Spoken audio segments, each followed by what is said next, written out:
So hello students, this is Ashish Paliwal और human reproduction में हम लोग आ गए थे अपने अगले पार्ट को स्टडी करने के लिए। और लास्ट हमारा जो वीडियो था उसके लास्ट पार्ट में हमने मेंस्ट्रुअल साइकिल का इंट्रोडक्शन देखा था बच्चों। ठीक है, किसका इंट्रोडक्शन? मेंस्ट्रुअल साइकिल का इंट्रोडक्शन देखा था।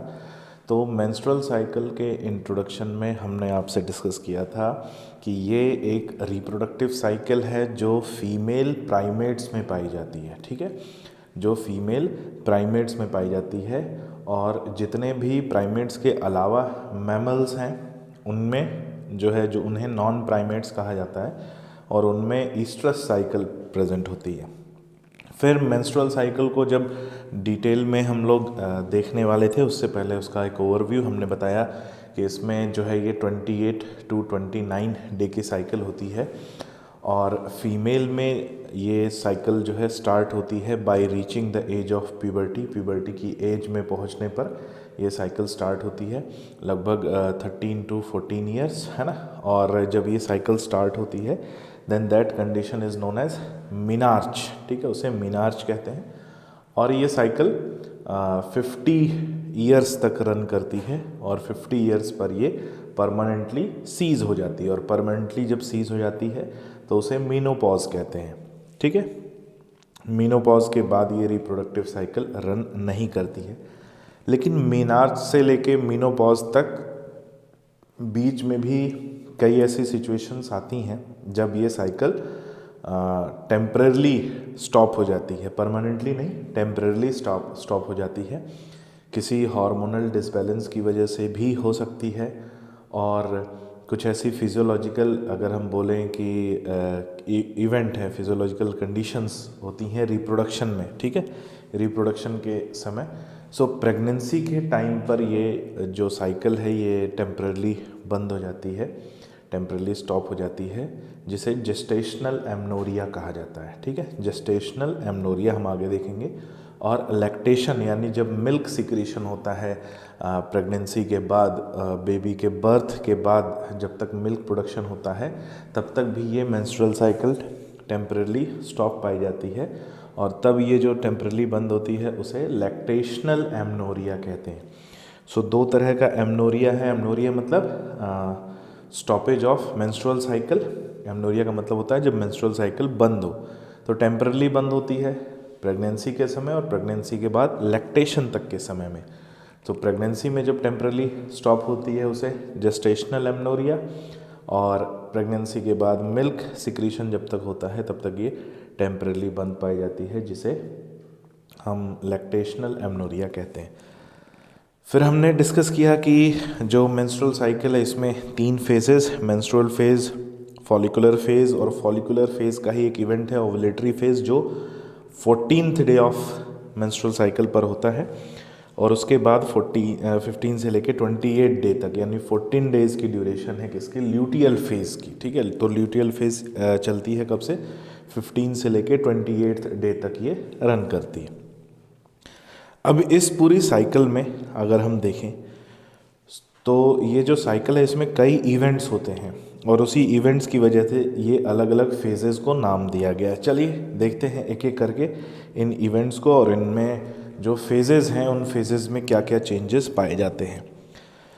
सबसे पहले इसका जो पहला फेज़ है जिसे बोलते हैं मेंस्ट्रुअल फेज़। अब menstrual phase it is the, हम बोल सकते हैं साइक्लिक प्रोसेस है। तो साइक्लिक प्रोसेस में हम 28 डे की साइकिल जब नोट डाउन करते हैं तो उसमें हम इसे फर्स्ट फेज़ मानते हैं कि ये फर्स्ट से 5th डे तक पाया जाता है। ठीक है, फर्स्ट से 5th डे तक जो है साइकिल ये स्टार्ट होती है and it start with menstrual flow और ब्लीडिंग। ये साइकिल स्टार्ट होती है मेंस्ट्रुअल फ्लो या ब्लीडिंग से। तो ये मेंस्ट्रुअल फ्लो क्या होता है और इसलिए यहाँ पर क्यों हो रहा है, इस दोनों पॉइंट को हम ध्यान से देख के इस पे आगे चलते हैं। तो मेंस्ट्रुअल फ्लो क्या होता है कि जब ये साइकिल स्टार्ट होती है on the first day, endometrium जो कि यूटेरस की इंटरनल वॉल, इंटरनल लेयर थी, एंडोमेट्रियम की थिकनिंग अपने मैक्सिमम लेवल पर पाई जाती है। और जब ये साइकिल, जब ये फेज़ स्टार्ट होता है तो उसकी थिकनिंग, उसकी जो थिकनेस है वो लेयर बाय लेयर वो इरोड होती है, ठीक है, डीजनरेशन होता है एंडोमेट्रियम का, और एंडोमेट्रियम का डीजनरेशन होता है सो उसकी थिकनिंग क्या होती है, वो रिड्यूस होने लगती है, और जब डीजनरेशन होता है तो वहाँ से फ्लूइड डिस्चार्ज होता है, और उस फ्लूइड को मेंस्ट्रुअल फ्लूइड कहा जाता है, और वो फ्लूइड वेजाइना के थ्रू बाहर रिलीज होता है, जिसे हम मेंसेस कहते हैं, ठीक है। तो मेंसेस होते हैं किसकी वजह से, बाय डीजनरेशन ऑफ एंडोमेट्रियम, और ये पाया जाता है मेंस्ट्रुअल फेज में, और इसीलिए इसका नाम ही मेंस्ट्रुअल फेज पड़ा है, जो 1 से 5 डे तक रन करता है। इसमें इनिशियल 3 डेज में बहुत हैवी जो है फ्लो मेंस्ट्रुअल फ्लूइड का पाया जाता है, और मेंस्ट्रुअल फ्लो हो रहा है किसका, एंडोमेट्रियम की वॉल के डीजनरेशन से जो फ्लूइड डिस्चार्ज हो रहा है। So it is due to breakdown of endometrial lining, endometrium की लाइनिंग ब्रेकडाउन होती है, ब्लड वेसल्स भी ब्रेक होती हैं, तो जो मेंस्ट्रुअल फ्लूइड होता है उसमें ब्लड भी पाया जाता है of the uterus that comes out through vagina, जो वेजाइना से बाहर रिलीज होता है। Menstruation occur if the released ovum is not fertilize, तो मेंस्ट्रुएशन तभी होता है जब इस मेंस्ट्रुएशन फेज से पहले की जो साइकिल थी उसमें ओवम फर्टिलाइज नहीं हुआ है, ठीक है। अगर ओवम फर्टिलाइज नहीं हुआ है देन मेंस्ट्रुएशन होता है, तो हम ये बोल सकते हैं कि menstruation is an indicator of non fertilization, ठीक है। तो ये प्रेगनेंसी अटेन ना होने का इंडिकेटर है, ठीक है, मेंस्ट्रुअल साइकिल। सो ये तभी होता है जब ओवम फर्टिलाइज नहीं हुआ। अगर ओवम फर्टिलाइज हो गया है सो मेंस्ट्रुअल साइकिल टेम्परेरी बंद हो जाती है, जिसे हम जेस्टेशनल एमनोरिया कहते हैं, तब मेंस्ट्रुअल फ्लो नहीं होता है या मेंस्ट्रुअल फेज नहीं होती। Lack of menstruation indicates pregnancy, और अगर मेंस्ट्रुएशन बंद होता है यानी मेंस्ट्रुअल साइकिल बंद होती है तो एक इंडिकेशन होता है प्रेगनेंसी का, हालांकि कंफर्मेशन नहीं होता, क्योंकि सेवरल और भी कंडीशन हैं जिनकी वजह से हार्मोनल डिसबैलेंस की वजह से भी मेंस्ट्रुअल फ्लो या मेंस्ट्रुअल फेज जो है, मेंस्ट्रुएशन जो है वो बंद हो सकता है, वो स्टॉप हो सकता है। It may also be cause due to stress and poor health etcetera, तो ये मैंने बताया कि जो हार्मोनल डिसबैलेंस है उसके अलावा स्ट्रेस की वजह से भी हो सकता है और पुअर हेल्थ की वजह से भी हो सकता है, ठीक है। इस पॉइंट को हमें याद रखना है। सो इसमें होता क्या है कि एंडोमेट्रियम की थिकनिंग जो है रिड्यूस होने लगती है, और सबसे लोएस्ट जो मतलब सबसे थिकनिंग कब मिलती है, जब ये मेंस्ट्रुअल फेज एंड होता है, यानी by 5th day of menstrual phase, ठीक है, मेंस्ट्रुअल साइकिल या मेंस्ट्रुअल फेज के एंड में या मेंस्ट्रुअल साइकिल के 5th फेज पर आते आते इसकी जो थिकनिंग है वो सबसे कम मिलती है। तो ये भी एक ऑब्जेक्टिव क्वेश्चन जो है बनता है। सेकंड आते हैं, हम एक एक करके इवेंट को देख रहे हैं, फिर इन सबको एक साथ समराइज करेंगे। सेकंड आते हैं फॉलिकुलर फेज, जिसे प्रोलिफरेटिव फेज कहा जाता है, क्योंकि इसमें जो डेवलपिंग फॉलिकल है वो फुल्ली मैच्योर होता है, ठीक है, फुल्ली मैच्योर होता है, उसके मैच्योरेशन को प्रोलिफरेशन कहा जाता है और इसीलिए इसे प्रोलिफरेटिव फेज कहते हैं। It start from 5th day of menstruation, ये मेंस्ट्रुएशन के 5th डे से स्टार्ट होता है, ठीक है, मेंस्ट्रुएशन के 5th डे से स्टार्ट होता है and completed with in 8 to 12 days, और 8 to 12 डेज तक, यानी ये 13 to 14 डे पर जाके ये कंप्लीट होता है, क्या, फॉलिकुलर या प्रोलिफरेटिव फेज, तभी हमें 14th डे पर ओवुलेशन मिलता है। अब यहाँ पर बात आ गई, in this phase action of gonadotropin hormone is seen, इस फेज में गोनेडोट्रोपिन हार्मोन का एक्शन देखा जाता है।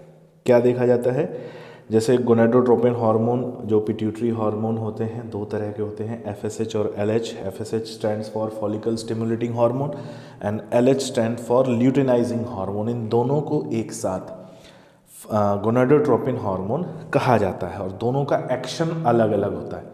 FSH का एक्शन अलग होता है, LH का एक्शन अलग होता है। क्या इनका एक्शन होता है, पहले FSH की बात कर लें। Development of primary follicle into Graafian follicle, ये प्राइमरी फॉलिकल को मैच्योर कराता है और फुल्ली मैच्योर ग्राफियन फॉलिकल का फॉर्मेशन कराता है, ठीक है। और उसी फुल्ली मैच्योर ग्राफियन फॉलिकल से ओवम रिलीज होता है on the day of ovulation. And secretion of oestrogen by Graafian follicle, और ग्राफियन फॉलिकल में जो ग्रैनुलोसा सेल्स थी उनको स्टिमुलेट करता है ईस्ट्रोजन सिक्रेट करने के लिए। तो अभी यहाँ पर ओव्यूलेशन नहीं हुआ है लेकिन ईस्ट्रोजन का सिक्रीशन पाया जा रहा है, यानी ओव्यूलेशन के पहले हमें ईस्ट्रोजन का सिक्रीशन मिल रहा है। किसकी वजह से? By under influence of follicle stimulating hormone. और ये कब देखा जाता है? ये देखा जाता है फॉलिकुलर फेज में, ठीक है। कब देखा जाता है? ये फॉलिकुलर फेज, या जिसे हम प्रोलिफरेटिव फेज कहते हैं। कब से कब तक? 5th से 13th डे तक, ठीक है, ये याद रखना है। फिर और इसमें क्या होता है, अब जो ईस्ट्रोजन हार्मोन सिक्रेट हो रहा है, ये ईस्ट्रोजन हार्मोन क्या क्या एक्शन परफॉर्म करता है देखते हैं। This oestrogen stimulates proliferation of rupture uterine endometrium and mucous lining of oviduct and vagina. अब जो मेंस्ट्रुअल फेज में एंडोमेट्रियम का डीजनरेशन हुआ था, जो रप्चर हुआ था, वो फिर जो है रिटेन होने लगता है अंडर इन्फ्लुएंस ऑफ ईस्ट्रोजन, और उसका रिटेंशन होता है। तो जो ट्रॉमा हुआ था एंडोमेट्रियम को, वो ट्रॉमा एंड होता है और वहाँ से फिर एंडोमेट्रियम रीजेनरेट करना शुरू होती है अंडर इन्फ्लुएंस ऑफ ईस्ट्रोजन, और उसकी थिकनिंग कंटिन्यूसली बढ़ने लगती है। और इसके साथ साथ mucous lining of oviduct and vagina, उसको भी उसके भी प्रोलिफरेशन यानी मैच्योरेशन में ये हेल्प करता है। इसके अलावा फीमेल में development of secondary sexual character. Secondary sexual character जब हम बात करें तो ये फीमेल में सेकेंडरी सेक्सुअल कैरेक्टर वो कैरेक्टर होते हैं जो प्यूबर्टी की एज में पहुंचने पर डेवलप होते हैं, जैसे कि डेवलपमेंट ऑफ ब्रेस्ट, ठीक है, मेंस्ट्रुअल साइकिल का रन करना, मेंस्ट्रुअल साइकिल का जो है कंटिन्यूसली अपनी रनिंग कंडीशन में आना। फिर फीमेल्स में अगर हम बात करें तो सेकेंडरी सेक्सुअल कैरेक्टर में उनकी वॉइस जो है उसकी पिच बढ़ जाती है, ठीक है, pitch of voice increases. And abdomen जो पेल्विक रीजन है दैट बिकम ब्रॉड, उसको भी हम डिस्कस करेंगे कि क्यों ब्रॉड होता है। पेल्विक रीजन बिकम ब्रॉड क्योंकि पेल्विक बोन के बीच में बर्थ कैनाल पाई जाती है। सो अगर जब भी डिलीवरी होगी, यानी जब भी प्रेगनेंसी के बाद बेबी को बर्थ देना होगा, तो वो बेबी उसी बर्थ कैनाल के थ्रू जो है उसका वो बाहर की तरफ एक्सपेल होता है, जिसे पार्चुरेशन कहा जाता है। सो पार्चुरेशन के समय जो पेल्विक बोन के बीच में बर्थ कैनाल पाई जाती है, उसी बर्थ कैनाल से जो है फीटस, डेवलप फीटस, वो बाहर की तरफ एक्सपेल होता है। तो वो बर्थ कैनाल ब्रॉड हो, इसके लिए फीमेल्स में जो पेल्विक बोन होती है उसका वो ब्रॉड हो जाती है, और इसलिए फीमेल में एब्डोमेन रीजन जो है वो ब्रॉड पाया जाता है as a secondary sexual character. और इसके अलावा डेवलपमेंट ऑफ प्यूबिक हेयर्स का डेवलपमेंट, ये भी हमें सेकेंडरी सेक्सुअल कैरेक्टर फीमेल में मिलता है। इन फीमेल में ये चेंजेस देखने को मिलते हैं। इसके बाद आता है सप्रेशन ऑफ एफएसएच सिक्रीशन, यानी जो एफएसएच ईस्ट्रोजन को सिक्रीट करा रहा है, यही ईस्ट्रोजन एफएसएच के सिक्रीशन को सप्रेस करता है, यानी कम करता है। तो ये एक नेगेटिव फीडबैक एक्शन दे रहा है, ये हमें नोट करना है, आप भी नोट कर लो। कौन सा एक्शन दे रहा है? Negative feedback action, negative feedback action, ठीक है, नेगेटिव फीडबैक एक्शन दे रहा है। And secretion of luteinizing hormone, और एलएच हार्मोन के सिक्रीशन पर भी ईस्ट्रोजन एक्ट करता है। और क्या एलएच हार्मोन परफॉर्म करता है तो देखते हैं, और वो हमें मिलेगा कब? On the 14th day of menstrual cycle. और 14th डे पर एलएच का भी जो सिक्रीशन है वो मैक्सिमम पाया जाता है, और एफएसएच का भी जो सिक्रीशन है वो भी मैक्सिमम पाया जाता है। तो हम कहते हैं LH and FSH level is found at peak. इन दोनों का जो लेवल है वो पूरे पीक पर पाया जाता है in the middle of the cycle. Middle of the cycle यानी ऑन द 14th डे, यानी on the ovulation, on the day of ovulation या on the day of ovulatory phase. Rapid secretion of LH, LH का secretion अचानक से बढ़ जाता है। हम डायग्राम में अभी देखेंगे, ग्राफ में देखेंगे, 14th डे पर LH का सिक्रीशन अचानक से बढ़ जाता है और इस बढ़े हुए सिक्रीशन को LH सर्ज कहा जाता है। ठीक है, याद रखना है, LH सर्ज। सर्ज मतलब होता है अचानक से LH का फ्लो बढ़ा हुआ पाया जाना, यानी अचानक से सिक्रीशन या अचानक से फ्लो का बढ़ा हुआ पाया, that is termed as surge. और LH के सिक्रीशन के बढ़ने की वजह से ग्राफियन फॉलिकल रप्चर कर जाता है और ग्राफियन फॉलिकल से सेकेंडरी ओसाइड बाहर की तरफ रिलीज होता है और इस इवेंट को, इस पर्टिकुलर इवेंट को ओवुलेशन कहते हैं। ठीक है, and this particular event is known as ovulation that takes place on the 14th day of menstrual cycle. हम इसमें ये भी बोल सकते हैं कि जो सेकेंडरी ओसाइड है वो ग्राफियन फॉलिकल से निकल के फिर ओवरी से निकल के फैलोपियन ट्यूब की तरफ जाता है। तो वी कैन से दैट कि on the day of ovulation Graafian follicle से भी बाहर निकलता है या ओवरी से भी बाहर निकलता है।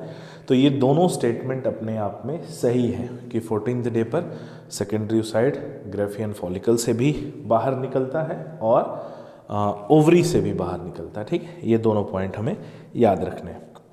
LH सर्ज किसे कहा जाता है भाई? LH surge, high secretion of LH hormone, कब पाया जाता है? तो 14th day of menstrual cycle, जिसे हम ओवुलेटरी फेज कह रहे हैं। फिर आता है इसका अगला फेज जिसे हम सिक्रीटरी फेज या ल्यूटियल फेज कहते हैं। क्यों सिक्रीटरी फेज कहते हैं?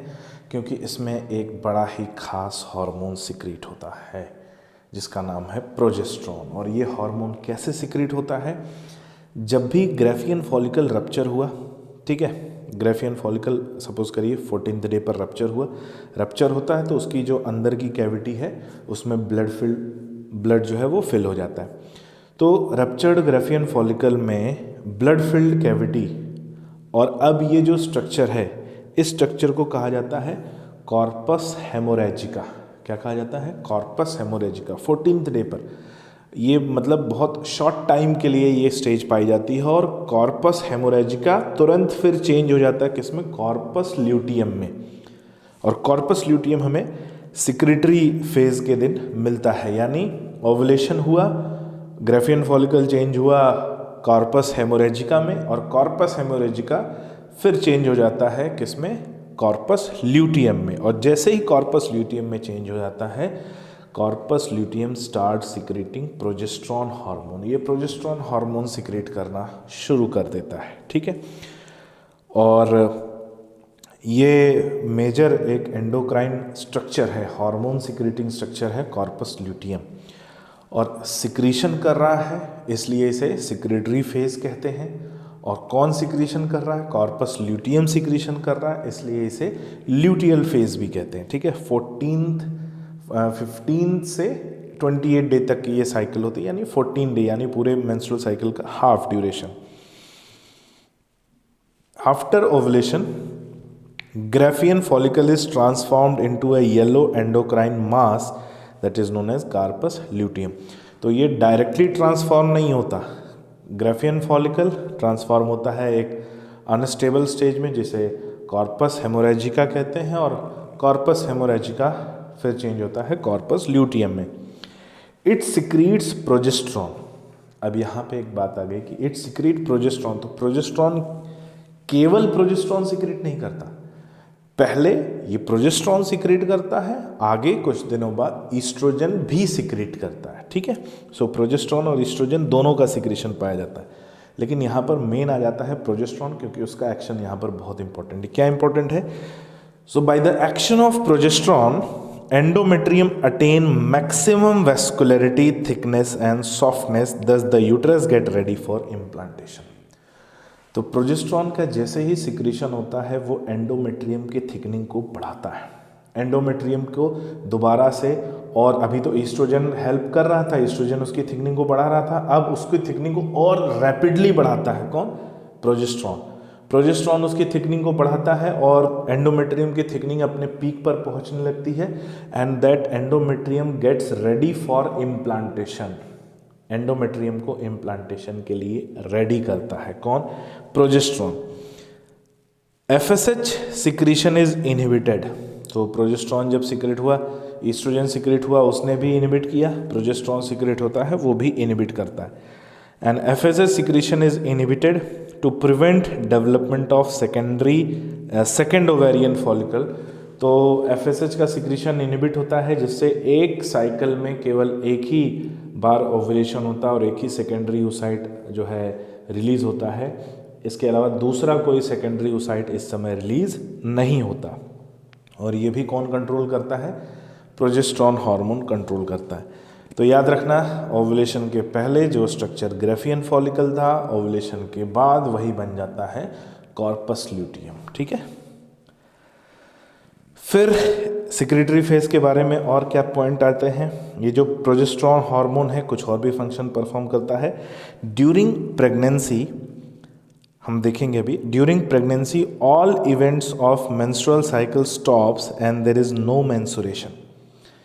इसमें एक छोटा सा एक इंफॉर्मेशन मैं ऐड करना चाहता हूँ, आप अपने नोट्स में ज़रूर इसको नोट करिएगा कि सपोज़ करिए मेंस्ट्रुअल साइकिल ये रन कर रही है और ओवुलेशन हुआ। ओवुलेशन के बाद हमारे पास लगभग 72 आवर्स का ओवम के पास टाइम रहता है, ओवम वाइबल रहता है जिसमें वो फर्टिलाइजेशन परफॉर्म कर सकता है।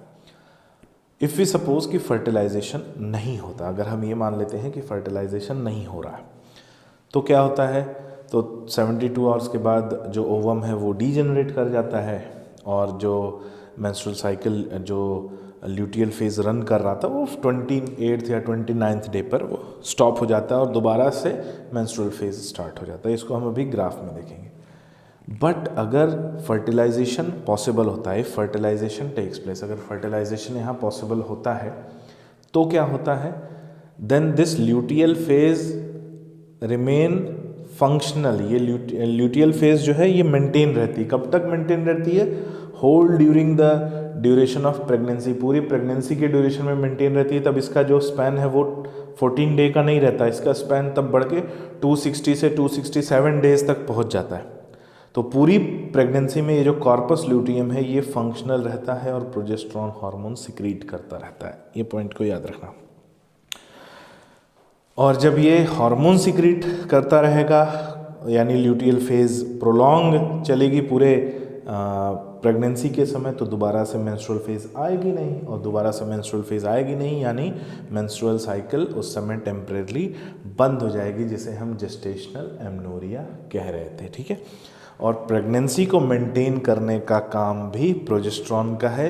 इसके अलावा हमने पढ़ा था मेमरी ग्लैंड में एल्विलर सैक का डेवलपमेंट भी कौन कराता था? प्रोजेस्टेरॉन करा रहा था। ठीक है, तो ये पॉइंट को याद रखना। If fertilisation does not occur, अगर फर्टिलाइजेशन नहीं होता है, then corpus luteum degenerates after completing of menstrual cycle.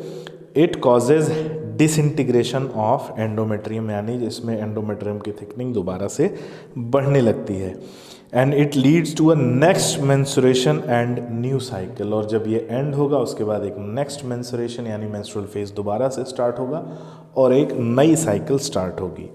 The first menstruation during pregnancy is known as menarche, and the permanent ceasure of menstrual cycle by reaching the age of 50 years इसे कहा जाता है menopause. तो ये दोनों event हमें याद रखने हैं, मीनार्च कब होता है और मीनोपॉज कब होता है। यहाँ आता है हमारा सबसे इम्पोर्टेंट पॉइंट। सबसे इम्पोर्टेंट पॉइंट ये जो ग्राफ है, ये हमारे तीनों इवेंट, हमारी एंडोमेट्रियम, हमारी ओवेरियन साइकिल और मतलब हमारा जो ओवरी में चेंजेस हो रहे हैं या हमारा जो यूटरस में चेंजेस हो रहे हैं, उन दोनों चेंजेस को एक साथ समराइज करने का ये इवेंट है जिसे हम कह रहे हैं मेंस्ट्रुअल साइकिल के ओवरऑल चेंजेस। ओवरऑल चेंजेस में हम यहाँ पर क्या क्या देखेंगे? हम यहाँ पर देखने वाले हैं changes in pituitary hormone. Pituitary hormone के लेवल में क्या क्या चेंजेस होते हैं, ये पहला पॉइंट हमने देखना है। दूसरा चेंजेस इन ओवरी, ओवरी के अंदर क्या क्या चेंजेस हो रहे हैं इस पूरी साइकिल में। तीसरा हमें देखना है ओवेरियन हार्मोन के लेवल में क्या क्या और कब कब चेंजेस होते हैं और उन हार्मोन से क्या इफ़ेक्ट पड़ता है मेंस्ट्रुअल साइकिल पे। और फोर्थ हमें देखना है चेंजेस इन यूटरस, यूटरस में यानी एंड जो यूटराइन वॉल है, उस यूटराइन वॉल में क्या क्या चेंजेस पाए जाते हैं। ठीक है, ये सभी चेंजेस को हमें देखना है, इन सभी को समराइज करना है। सबसे पहले हम देखेंगे FSH और LH जो गोनेडोट्रोपिन हार्मोन है, इनका सिक्रीशन पूरे जो मेंस्ट्रुअल फेज, अगर हम बात करें मेंस्ट्रुअल साइकिल में, तो बड़े लो लेवल पे रहता है, लेकिन on the 14th day in दोनों का सिक्रीशन हाई पाया जाता है, FSH का भी और LH का भी। और इन दोनों में कंपेयर करें तो LH का सिक्रीशन ज़्यादा हाई मिल रहा है, जिसे हम LH सर्ज कह रहे हैं, ठीक है। FSH का सिक्रीशन हुआ तो जो फॉलिकल था वो मैच्योर होके ग्राफियन फॉलिकल बना, और LH का सिक्रीशन हुआ तो वही ग्राफियन फॉलिकल रप्चर हो गया, जिससे ओवुलेशन हुआ। सो हम यहाँ पर भी देख रहे हैं उसके नीचे ओवेरियन इवेंट में पूरे मेंस्ट्रुअल फेज और प्रोलिफरेटिव फेज में जो फॉलिकल है वो मैच्योर हो रहा है, और मैच्योर होने पर FSH के एक्शन की वजह से मैच्योर फॉलिकल बना, ग्राफियन फॉलिकल बना, और LH के एक्शन की वजह से ये ग्राफियन फॉलिकल रप्चर कर गया, और रप्चर करने के बाद बनता है क्या, कॉर्पस ल्यूटियम। ये जो येलो कलर का स्ट्रक्चर दिख रहा है जिसे हम कॉर्पस ल्यूटियम कह रहे हैं, ठीक है। अब बात आती है कि जो मैच्योर फॉलिकल है ओवुलेशन के पहले, उसमें ग्रैनुलोसा सेल्स, वो ग्रैनुलोसा सेल्स सिक्रीट करती हैं ईस्ट्रोजन हार्मोन, ठीक है। क्या सिक्रीट करती हैं, ईस्ट्रोजन। तो हमें ये नीचे ब्लू लाइन जो दिख रही है, ब्लू लाइन देखेंगे कि ईस्ट्रोजन का जो लेवल है वो ओवुलेशन के पहले भी बढ़ा हुआ होता है, ओवुलेशन तक की वही बात करेंगे। और जैसे ही कॉर्पस ल्यूटियम बनता है तो ये रेड लाइन जो है ये प्रोजेस्टेरॉन का लेवल बढ़ा रही है। सो ओवुलेशन के पहले केवल ईस्ट्रोजन सिक्रीट होता है, ओवुलेशन के बाद पहले प्रोजेस्टेरॉन और फिर ईस्ट्रोजन दोनों सिक्रीट होते हैं। तो देख रहे हैं पहले यहाँ पर रेड ग्राफ है वो ऊपर जा रहा है, यानी प्रोजेस्टेरॉन का सिक्रीशन हो रहा है, और फिर जो ब्लू ग्राफ है वो नीचे गया था और वो फिर ऊपर गया। नीचे किसकी वजह से गया, नीचे गया LH हार्मोन की वजह से। LH हार्मोन जो है इसके जब मैच्योर फॉलिकल को रप्चर कराता है तो उस समय फॉलिकल से हार्मोन सिक्रीट नहीं होता, और इसीलिए ईस्ट्रोजन का सिक्रीशन ओवुलेशन के दिन रिड्यूस होता जाता है। और ओवुलेशन के ठीक बाद पहले प्रोजेस्टेरॉन का सिक्रीशन बढ़ता है और उसके बाद ईस्ट्रोजन का सिक्रीशन बढ़ता है, और ल्यूटियल फेज के एंड पे दोनों का सिक्रीशन कम हो जाता है। बात यह है कि प्रोजेस्टेरॉन और ईस्ट्रोजन दोनों ही एंडोमेट्रियम के डेवलपमेंट को मेंटेन कर रहे थे, एंडोमेट्रियम में ब्लड वेसल्स के डेवलपमेंट को मेंटेन कर रहे थे, लेकिन जैसे ही इनका सिक्रीशन कम होता है एंडोमेट्रियम में ब्लड सप्लाई और न्यूट्रिएंट सप्लाई रिड्यूस हो जाती है, और दोबारा मेंस्ट्रुअल फेज स्टार्ट होती है, और मेंस्ट्रुअल फेज स्टार्ट होती है तो एंडोमेट्रियम में डीजेनरेशन स्टार्ट हो जाता है, और यहाँ पर हम देख रहे हैं इवेंट में ब्लीडिंग स्टार्ट हो जाती है, जिसे हमने मेंस्ट्रुअल फ्लो नाम दिया था या ब्लीडिंग नाम दिया था, या हम उसे मेंसेस कहते हैं, ठीक है। तो नीचे ये डायग्राम यूटराइन वॉल को समझाते हुए इसमें देख रहे हैं कि जो मेंस्ट्रुअल फेज है जिसमें एंडोमेट्रियम की थिकनिंग जो है वो कम हो रही है, और 5th डे के बाद प्रोलिफरेटिव फेज में ईस्ट्रोजन हार्मोन इसकी थिकनिंग को बढ़ा रहा है, और ओवुलेशन के ठीक बाद प्रोजेस्टेरॉन और ईस्ट्रोजन दोनों मिल के इसकी थिकनिंग को बढ़ाते हैं। सो लगभग 23 to 25 डे पर इसकी थिकनिंग जो है मैक्सिमम पाई जाती है, 4 to 5th डे पर इसकी थिकनिंग जो है वो मिनिमम पाई जाती है, ठीक है। ये दोनों इवेंट को हमें याद रखना है। किसके इन्फ्लुएंस में ओवुलेशन से पहले इसकी थिकनिंग बढ़ती है और किसके इन्फ्लुएंस में ओवुलेशन के बाद इसकी थिकनिंग बढ़ती है, ये दोनों ही पॉइंट हमें याद रखने हैं।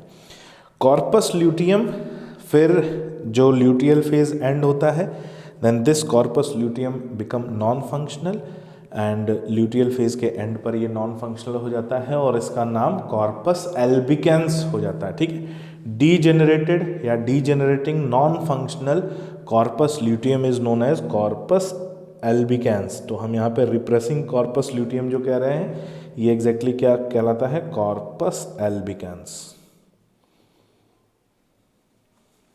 ठीक है। तो ये अपने को पॉइंट याद रखना है। आप बीच में पॉज करके इस डायग्राम को भी नोट कर सकते हैं, या जो मैं बोल रहा हूँ उन पॉइंट्स को भी आप नोट डाउन कर सकते हैं। नेक्स्ट आते हैं अपने अगले इवेंट पर, और ये इवेंट इस पूरे टॉपिक का सबसे एक इम्पॉर्टेंट इवेंट में से एक है जिसे हम कह रहे हैं फर्टिलाइजेशन एंड इम्प्लांटेशन। ठीक है, सो स्टार्ट करते हैं फर्टिलाइजेशन एंड इम्प्लांटेशन। फर्टिलाइजेशन क्या है? The process of fusion of male and female gamete. अब यहाँ पे जो मेल और फीमेल गैमीट का फ्यूजन हो रहा है वो फ्यूजन एग्जैक्टली किसका होता है? तो एग्जैक्टली जो स्ट्रक्चर स्पर्म सेल के फॉर्म में रिलीज हो रहा है यानी स्पर्मेटोजोआ, और जो स्ट्रक्चर फीमेल गैमीट के फॉर्म में रिलीज हो रहा है यानी सेकेंडरी oocyte, इन दोनों का फ्यूजन होता है। तो जो फर्टिलाइजेशन है वो होता है किसका? स्पर्मेटोजोआ और सेकेंडरी oocyte के बीच में ये फ्यूजन होता है। ठीक है, इसको हमें याद रखना। ओवम के साथ ये फ्यूज नहीं कर रहा है, सेकेंडरी oocyte के साथ फ्यूज कर रहा है। कब ये ओवम बनेगा उसको हम आगे देखेंगे। So during copulation when semen is released by the penis into the vagina then that event is known as insemination. तो जब ये रिलीज होता है, सीमेन रिलीज होता है वेजाइना में, then that event is known as insemination.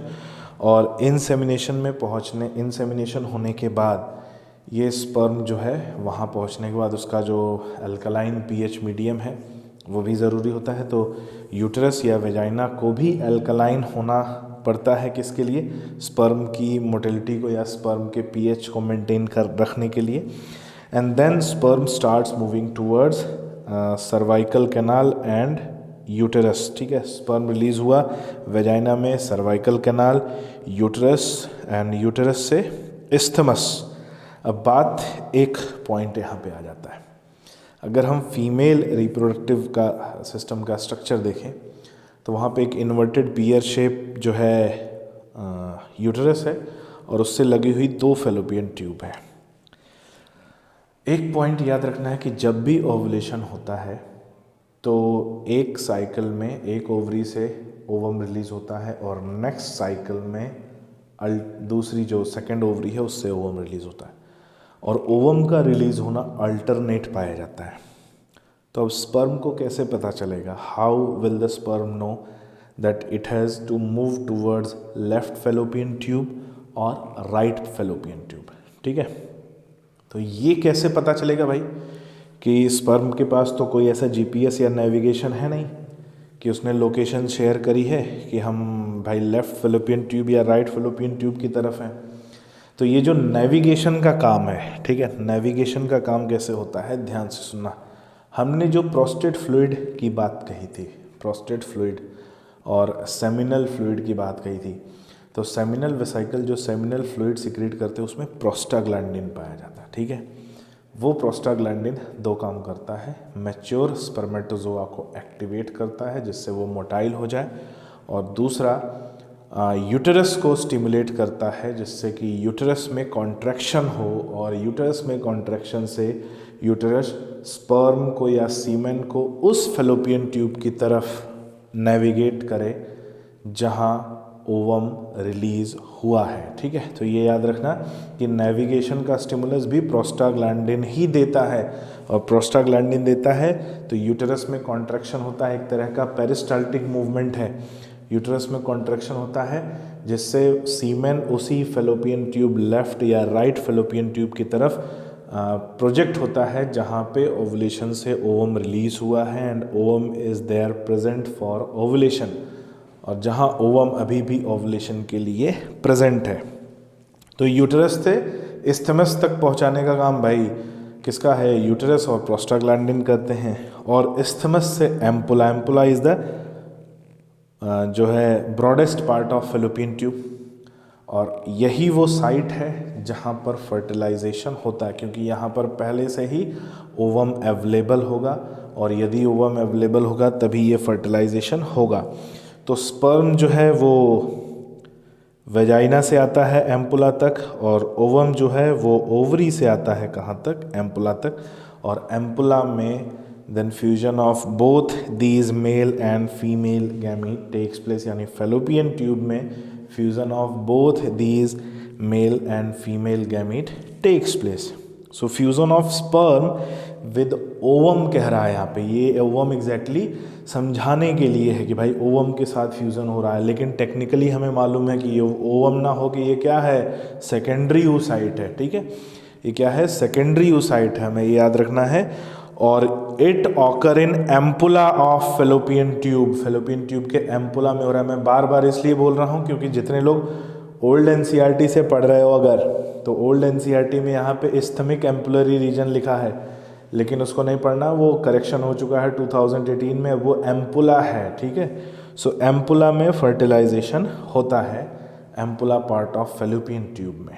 ठीक है, तो यहाँ पे ये फ्यूजन होता है किसका, मेल गैमिट और स्पर्मेटो, या बोला जाए मेल गैमिट में स्पर्मेटोजोआ और सेकेंडरी oocyte के बीच।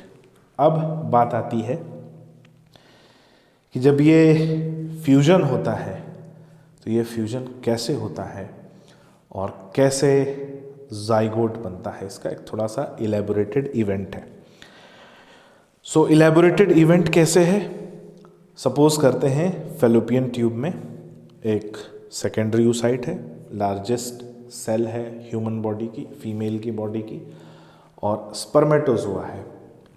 अब ये जो सेकेंडरी oocyte रिलीज हुआ है, या जिसको हम ओवम कह रहे हैं, ओवम रिलीज हुआ है ओवुलेशन से, तो उसके बाहर अभी जोना पेलोसिडा, ठीक है, जोना पेलोसिडा लेयर प्रेजेंट है, और जोना पेलोसिडा लेयर को पेनिट्रेट करने के लिए स्पर्मेटोजोआ में एक्रोसोम प्रेजेंट है। ठीक है, एक्रोसोम प्रेजेंट है जिसके अंदर हाइड्रोलाइजिंग एंजाइम है।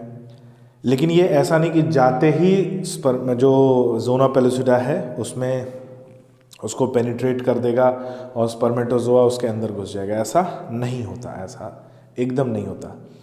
जाने के बाद स्पर्मेटोजोआ जो है जब ओवम तक पहुंचता है तो अभी उसका जो एक्रोसोम है वो इनएक्टिव है, अभी वो रेडी नहीं है किसके लिए, फर्टिलाइजेशन के लिए। ठीक है, वो फर्टिलाइजेशन के लिए रेडी नहीं है, और फर्टिलाइजेशन के लिए वो रेडी नहीं है तो वो क्या करेगा, अपने आप को फर्टिलाइजेशन के लिए सबसे पहले रेडी करेगा, और रेडी करने के लिए उसके अंदर केमिकल चेंजेस होते हैं, उसके एंजाइम्स का एक्टिवेशन होता है, and it takes about 5 to 6 hours, और उसमें 5 से 6 घंटे का टाइम लगता है।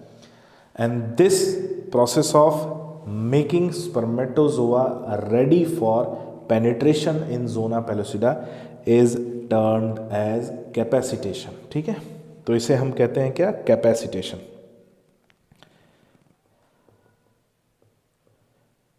ठीक है, इसे हम कैपेसिटेशन कहते हैं। सो कैपेसिटेशन पाया जाता है जिसमें स्पर्मेटोजोआ अपने आप को एक्टिवेट करता है। तो एक्टिवेट करता है तो कैसे एक्टिवेट करता है और क्या क्या इवेंट होते हैं देखते हैं। स्पर्मेटोजोआ जब यहाँ पर पहुँचता है, देन व्हाट हैपन, ये स्पर्मेटोजोआ का जो एक्रोसोम है वो उसमें जो हाइड्रोलाइजिंग एंजाइम है वो जोना पेलोसिडा की लेयर को डिसॉल्व करते हैं और एक होल इस्टेब्लिश करते हैं। और जैसे ये डिसॉल्व करते हैं, ये होल इस्टेब्लिश करते हैं, तो nucleus from male spermatozoa enter कर जाता है किसके अंदर, ओवम के अंदर या सेकेंडरी oocyte के अंदर। अब सेकेंडरी oocyte के अंदर जब ये हेड या न्यूक्लियस ऑफ स्पर्मेटोजोआ एंटर करता है तो इसकी मेम्ब्रेन के अंदर कुछ एंजाइम्स पाए जाते हैं जिन्हें हम कहते हैं कॉर्टिकल ग्रेन्यूल्स या कॉर्टिकल एंजाइम्स। ठीक है, यहाँ एंजाइम पाए जाते हैं कॉर्टिकल एंजाइम।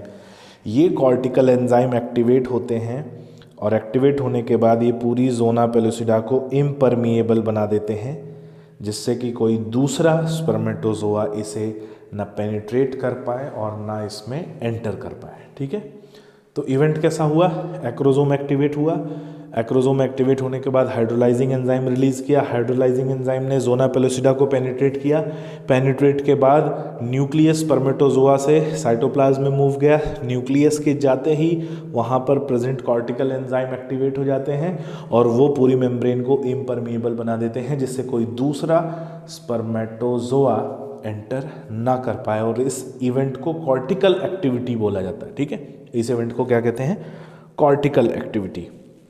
अब जब ये न्यूक्लियस एंटर करता है, ध्यान से सुनना, जब ये न्यूक्लियस एंटर करता है सेकेंडरी oocyte में, तो न्यूक्लियस के एंटर करने के बाद सेकेंडरी oocyte में मियोसिस 2 स्टार्ट होता है।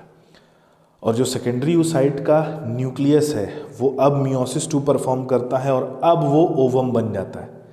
तो ओवम ये कब बना? जब मेल स्पर्म का या मेल स्पर्म सेल का न्यूक्लियस सेकेंडरी oocyte के साइटोप्लाज्म में प्रेजेंट है, तब मियोसिस 2 हो रहा है और तभी सेकेंडरी oocyte के न्यूक्लियस से ओवम का न्यूक्लियस बनता है। अदरवाइज ये मियोसिस 2 का प्रोसेस नहीं होता है। ठीक है, तो सपोज करते हैं यहाँ पर अगर अंदर हम सेल की बात करें, यहाँ सेकेंडरी oocyte का न्यूक्लियस है, तो स्पर्म सेल के न्यूक्लियस के अंदर आने के बाद ये परफॉर्म करेगा मियोसिस 2 और मियोसिस 2 के बाद एक हैप्लॉइड न्यूक्लियस बनाएगा। किसका हैप्लॉइड न्यूक्लियस? ओवम का हैप्लॉइड न्यूक्लियस। और तब ओवम का फॉर्मेशन होता है और ओवम के फॉर्मेशन के बाद ओवम का न्यूक्लियस और ये जो मेल स्पर्म सेल है इसका न्यूक्लियस, ये दोनों फ्यूज़ करते हैं और आगे जाइगोट बनता है। सो एक बार यहाँ पर देख लेते हैं ये इवेंट क्या क्या हो रहा है। कुछ पॉइंट्स मैंने आपको बताए, कुछ यहाँ पर एक्स्ट्रा पॉइंट्स और लिखे हैं। Fertilisation happen only if ovum and sperm are transported simultaneously. Transport यानी फैलोपियन ट्यूब में एम्पुला पर दोनों एक साथ पहुंचेंगे। तो स्पर्म भी पहुंच रहा है, ओवम मतलब क्या? सेकेंडरी oocyte पहुंच रहा है। ठीक है, मैं बार बार इसलिए बोल रहा हूं ताकि दिमाग से ये बात मिस नहीं होनी चाहिए। So all copulation activity do not lead to fertilisation and pregnancy. तो सभी जितनी बार भी सेक्सुअल इंटरकोर्स होता है, सेक्सुअल कॉन्टैक्ट होता है, कॉपुलेशन होता है, हमेशा फर्टिलाइजेशन पॉसिबल नहीं हो पाता। The sperm comes in contact with zona pellucida. It include changes in the membrane that block the entry of additional sperm. तो मैंने बता दिया कॉर्टिकल एंजाइम एक्टिवेट होते हैं जिससे कि कोई दूसरा स्पर्म सेल इसमें एंटर नहीं हो पाता। The secretion of the acrosome help sperm to enter into the egg cytoplasm via zona pellucida and plasma membrane. तो जो एक्रोसोम है जब वो एक्टिवेट होता है तो वो स्पर्म सेल को, या बोला जाए एक्रोसोम जब एक्टिवेट होता है तो वो उस लायक, उस कैपेबल बना पाता है जिससे कि वो जोना पेलुसिडा और प्लाज्मा मेम्ब्रेन में पेनिट्रेशन कॉज कर सके और इसमें एक्टिवेशन, जिसे हम कैपेसिटेशन कहते हैं, this causes second meiotic division. तो जब न्यूक्लियस एंटर करता है तब उसमें सेकेंड मियोटिक डिवीज़न होता है और सेकेंड मियोटिक डिवीज़न के बाद एक ओवम या ओटिड बनता है और एक सेकेंड पोलर बॉडी बनती है। The haploid nuclei of the sperm and nucleus of ovum fuses together to form a diploid zygote. अब यहाँ पर हैप्लॉइड न्यूक्लियस स्पर्म सेल का और हैप्लॉइड न्यूक्लियस ओवम का, ये दोनों फ्यूज़ करते हैं और जाइगोट बनता है। ठीक है, तो ये था बच्चों अभी हमारे जो इम्प्लांटेशन और फर्टिलाइजेशन के इवेंट में। ठीक है, नेक्स्ट हम इसके बाद अभी इम्प्लांटेशन को देखेंगे। हम देखेंगे अब ये जाइगोट बनता है तो बनने के बाद इसमें क्या क्या चेंजेस आते हैं, जिसे हम देखेंगे अपने नेक्स्ट वीडियो में। इस वीडियो में इतना ही बच्चों, मिलते हैं नेक्स्ट वीडियो में फर्टिलाइजेशन के बाद होने वाले चेंजेस और इम्प्लांटेशन, जो कि टेक्निकल पॉइंट ऑफ व्यू से एक बहुत इंपॉर्टेंट टॉपिक बन जाता है एग्ज़ाम के लिए। तो मिलते हैं नेक्स्ट वीडियो में, तब तक के लिए goodbye, take care and thank you.